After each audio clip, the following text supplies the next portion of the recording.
Ready? Action. Hello, this is Joe, Alex, I am Ryan, and this is Raheem, and we are ThinkJar. And through our product, we offer the gift of a story. Occasions should be special. And your friend is turning 30, your lifelong friend is turning 30, and you want to do something very special and memorable for her. Texts, Facebook posts, e-read invites, all have lost their meaning. And making your loved one feel that way, loved, has been lost in simply wishing them a happy birthday. We believe that the shared personal stories are the missing link. StoryJar allows you to use your smartphone to invite friends and family to share and capture meaningful stories about her for her. This app allows gift givers to pick a particular event, and which allows them to capture meaningful stories for that event. An adjacent market, greeting cards, sells 6.5 billion cards a year, bringing in $8 billion annually. We think that by year 2, we can capture and share 1 million stories that brings family and friends together with a shared experience. So to whom will you give the gift of a story? All right, that's what I'll do. Ready? So our ecosystem falls within everyday online communication, places like Facebook and Twitter and email. Falls next to that, and on the other side we have everyday online greeting cards, for example. So our ecosystem falls within a special occasion, and that's where we offer our value. As ThinkJar as a company, we manage the supply chain, which begins with the designer and developer of our app, the actual app, the distribution of the app, as well as the data hosting of all the stories that's collected through our app. So StoryJar is an app and web app platform where people can sign up through the web to download this app. And it's targeted towards gift givers. Everyone gives gifts, these are the people who are targeting. And these gift givers purchase this app and they share it with their friends and family to have them tell stories, the storytellers, tell stories about who the recipient is going to be. So the gift givers, after sharing it with the storytellers, they afterwards, to collect all these stories, they can make in-app purchases such as customized gift wrapping or maybe even a digital card that gets collected and packaged into the StoryJar gift. And so with this value chain, we have the opportunity of creating opportunities for social share, either through maybe people sharing it through their social networks, as well as word of mouth. And all these people who are participants, the gift givers and storytellers, as well as the recipients, become our new customer base, bringing it back in to the StoryJar value chain. All right, so I'm going to get into the screenshots, but before I get into that, I'm going to talk to you very briefly about how we got into this. So our team went to LA for a quick research trip. We talked to Alex's 90-year-old grandparents. We showed them wireframes. We got them to test this out. We know, ironically enough, Alex's grandmother started recording her life stories on a voice recorder. So, but the problem with that was there isn't a way to share these stories. So that being said, we talked to various stakeholders. We talked to developers to see if this is feasible, to see if we can actually build this out. We also talked to a wedding couple that's going to have their wedding later this year, and they're actually interested in being our first customers. So that being said, back to Sally, back to the 30-year-old best, really close friend. What if her name was Sally? How powerful would it be that on Sally's 30th birthday, in her inbox was 25 stories of her and her closest friends? And how memorable and how powerful would that be if she was to wake up to all these stories in her inbox? So that being said, so you download this free app. Let's say I want to create this experience for Sally. So you download this app. Now there's two options right at the beginning. There's start your StoryJar, and then there's add to the StoryJar. So we're going to click on start your StoryJar. Now this gives you a prompt of various occasions. So obviously this is for a birthday, but this could be used for weddings, it could be used for a baby shower, graduation, or just because you want to start a StoryJar for someone. And then that being said, the next screen would be inviting your friends through email or Facebook. So you could select those various number of friends that you want to share this experience with. And then Ryan's going to talk about what happens when that email comes to Ryan, who knows Sally very well. Right, so I get this email from Raheem about Sally, and I love Sally. She's great. We've had a lot of fun times. We grew up together. I have a ton of things I could say about her. So I get this. This is the screen I get to. So I already know what I want to say, but let's say I don't. We have this little inspiration area that'll help you tell your story by suggesting the genre and maybe giving you other useful prompts. So there I'll click on one of those, or I'll just tell my own story. So from there, we're not going to go through all the screenshots, but you'll get to the start recording your story section. So okay, boom, this is where I hit the button. This is where I start to tell my story. I'm going to go pick a nice little cozy location and really really get into it. You know, I want this to be gravitas. I want them to really love this. And so we can record our stories. Now I know there's going to be some controversy over this next thing that I'm about to say, but we want to stick with audio. We're not interested. We are interested in doing video and pictures and that type of thing as well. But right now our gut sort of tells us audio only, and then we're going to pursue video. Market tells us video. Everybody else tells us video. Right now we have this gut feeling of audio, so we can talk about that. So what happens from there is I record my story and I'm getting ready to send it. So Sally, I send it to Sally. Raheem, since he started this story jar for Sally. I send it to Raheem, and now he wants to give this gift to Sally. He wants it to be special, he wants it to be nice, so he's able to upgrade it rather than using just the free sort of template that comes in Story Jar. He can customize it, he can do cool colors, he can put ribbons and bows on it, he can do this really cool gift wrapping, packaging, like all kinds of scenarios for in-app purchases as far as upgrades and special messages, etc. And from there, it'll make it customizable, and that way it's customizable for any type of occasion. Okay, and then from there, to talk kind of more about the financials, Alex will jump in. So the numbers are really small up here, I apologize for that, but I'm going to talk through just the highlights, and then feel free to come up and take a look if you want to take a closer look. So first, we want $160,000 to get started. We think that will get us through the first year, and it'll kickstart some marketing to get our first users. Secondly, we really want to focus on our biggest metric, being the number of stories that we've actually captured and collected and have linked to an individual person that they really matter the most to. We think that we can have positive cash flows within the second year. And we believe that by year 5, this keeps rolling out the way that we want it to, we can have 9 million stories. Pretty conservative number, so I'll take you through how we got to those numbers. First, the app price is free. So anybody can start a story jar, anybody can contribute to a story jar. All basic templates to begin with. Secondly, we have this gift wrapping feature. And so greeting cards and online cards, they can cost, the really well-designed ones where you have a really wonderful experience like paperless post, it can be $1 or $2 online. And you can edit and design these as well. Nowadays, greeting cards, you have pop-up cards, you have all these different like record your voice cards, and those can go up to like $10, sometimes like 12 if it's a handmade card. You have mixed books, you have all these different things. Mixbooks.com, they do photo books that can be upwards of $50, getting professional printed photographs. So we're in this memory space, and there's a lot of different price points. And we really do think that if we can make the user experience really personalized and very beautiful, that we can charge $5 to do so. So this is a gift, it's not just a card. This is an actual gift that takes time and people need to contribute to. And we want people to treat it like that as well. So we think that half of the people that sign up to initiate the story jar, they see all those stories rolling in, that they'll chalk up the $5, personalize it, and make sure that that gift comes into the inbox really beautifully and very well. So we have half of the people that we've initiated to use the app paying for the gift wrapping, and paying for that premium service. On average, we think that the number of storytellers is probably about 10. Good group of friends, good family circle. And we also believe that as soon as somebody initiates a story jar, you have 10 people that are contributors. One of those contributors is probably going to turn around and say, oh, this is awesome, I'm going to do this for someone else. And so right there, we have a really nice virtuous cycle going, and that's without any marketing. So you're going to get people to continue to expand out to their own network. And so that's 100% customer increase rate, and that's what we used, and that's just without marketing. So marketing would be a nice add. We think that people will probably make about 2 albums per year. We're hoping more, but yeah, 2. And then, let's see, we're doing audio, so the data storage needs are very low. So our costs there are not going to be gobbled up. If we do end up switching to video, we have to take account because it's going to be a much, much higher cost. And then lastly, the rest of this is pretty much just the cost for how to develop this story jar app and how to run it. As a business, there's tremendous potential with the stories captured. So within the first year and once we launch the app, we'll already start thinking about the next ways that we can develop and use these stories. All right, one more think jar.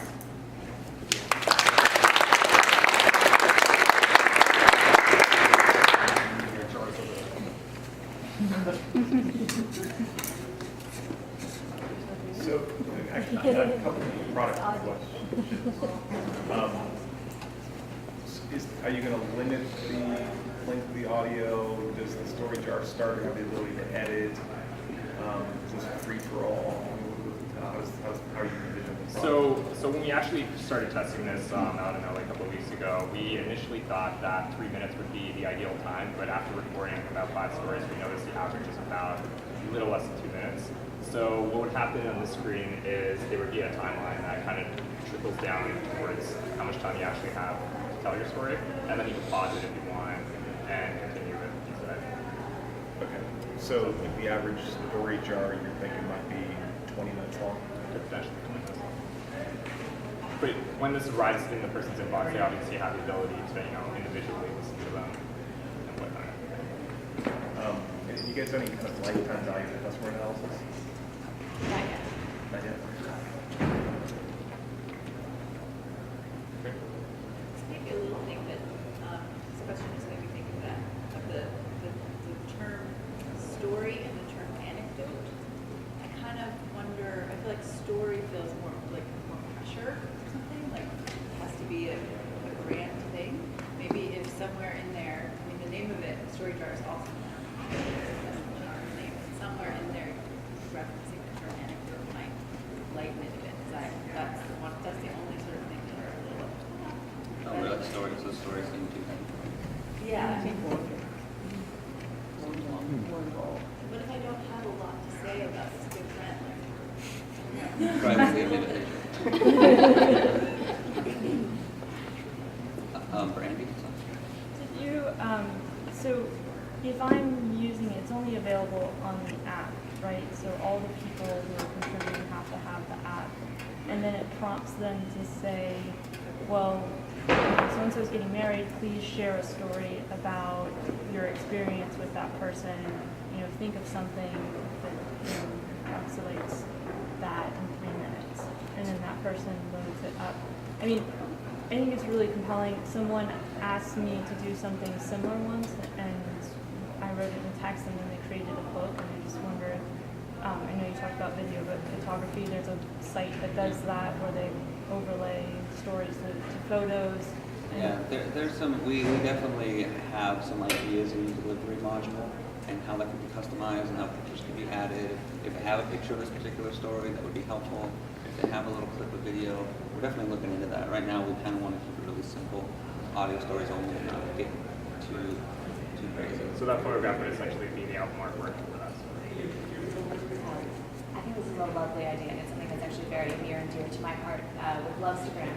I think one of the things that I would challenge you to think about is different tiers of engagement. So to your point about it being intimidating to tell a story, are there ways that people can participate in this story jar through a lower level of engagement? One of the things that Lovestagram did, for example, was algorithmically went through photos and identified which ones connected to people. So are there ways that you can apply that kind of machine power to make something easy and just give them a first step in? Maybe they then tell a story, but you will first be able to dramatically increase conversion, I think, on people participating and giving these stories, and also potentially widen the base of people who you can send them to. And then finally also make the experience of consuming it a little bit more multimedia and dynamic. I think it could potentially get a little bit tedious to just keep pressing the play button. But at the same time, I think you guys need to kind of define if it's going to be storytelling or like a voice message, pretty kind of story jar. Which I think if it's going to be the storytelling, you might need to develop this questions or user experience tour to leading them to the storytelling instead of just voice message hey guys, congratulations, happy wedding. Well, that's not the story. Yeah. So Definitely. something. Yeah, no, they're within there we have prompts do you have a story? Boom. Do you not have a story? And if you don't, then that kind of gives you the whole prompts and going into maybe some clues. A couple things. One is I really like the progress. I mean, I think that the insight that this is about gifts, it's not about stories, it's about gifts, is really key, and that has really made this more tangible. Also, just a comment that I like your conviction about audio. I don't know if you're right or wrong. You know, you'll find out. But as entrepreneurs, I think it's great to take a position.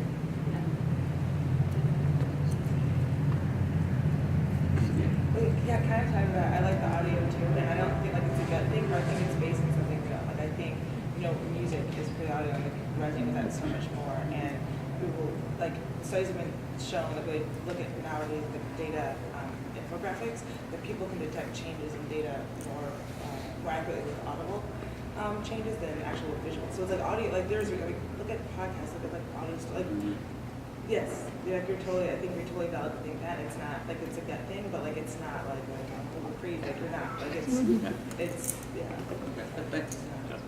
To build on that, like I think when you think about hearing a story, you can even go so far as to say, like, think about when you close your eyes and you envision where you are, you're with that person. If you close your eyes and listen to somebody's voice, you're more with them than if you watch a video. So. Yeah, when we did our interviews too, it was just neat to see how people responded when they were just being recorded with their voice, and then when they were being recorded on video, it's very different. Sure. I thought about the audio to build on that. Totally think it's great, and I agree that there's something about it. But there's also the awkwardness and sort of discomfort when you hear your own voice. So if you're the one telling the story and then you hear it again to like make sure it's what you want to say, I don't know if there's some way to mitigate that kind of Text. Isn't it worse if you were to do that with video though? Because I'd rather hear my voice than see myself. You could have the background music tracks. Well, you should consider if you can do some kind of reliable speech to text. Just think of that as a feature. Sure. Interesting. Just Just write something in and yeah. robot voice. Well, or just explore some That's kind of her point as well. Like if they really are uncomfortable speaking, they could insert a story. We provide a text version of it. take like Australian voice. Or you can just do a comment during the playback saying, I know it's going to be uncomfortable, just get ready, your voice is beautiful. Like you could just, there are other ways, non-text, social ways to just address that too. So I too agree with Asher that the progress here is really great because it was a very broad, fuzzy concept the last time I saw this. So I like the focus. Now I'm going to tell you to go diverge. So because I think there's kind of you're kind of building a technology in a way, like a way for different remote people to like comment on a subject matter, right, and then share that package out, and I think that could be useful in all kinds of situations, like in the practice of law or in construction or in lots of different use cases. And I wonder, like, if you think beyond just story jar, is there a way to like leverage the technology to scale this thing to something? Because I'm a little concerned the scale is a little small. So we have B2B right here as a potential. Okay, We feel, I missed that, sorry. right here. But Yeah. we see as a potential just to get it going, to really focus on the consumers and really get that going. And like you said, there's a lot of potential with other businesses where you can do feedback sessions or things like that on product reviews. Yeah, consumer feedback, yeah, totally, okay. Asynchronous conference calls. Actually, that sounds like a nightmare. Never mind. Charlie's I was just thinking, you've got a storage jar, so it's a physical thing, so you almost want Our mission something impossible. inside it or something like that. And so my only challenge to you would be, like StoryCorps, when you listen to that, it's so impactful, and you could bring it to the table, and you do some pitch, it's so tough. Okay, one more comment, we got to wrap it up. And if not, Screenwriters, wouldn't they like this? I mean, once you get enough of this together, you could say you're going to have 9 million stories in 5 years or something? yeah. What are you going to do with that? I mean, I've heard about screenwriters like don't go to AA meetings just to hear great stories. That's a really good idea. This is the database that you can sell. Yeah. You want to Yeah, we need to talk to a lawyer about that. Okay, thanks a lot, guys. All right, thanks.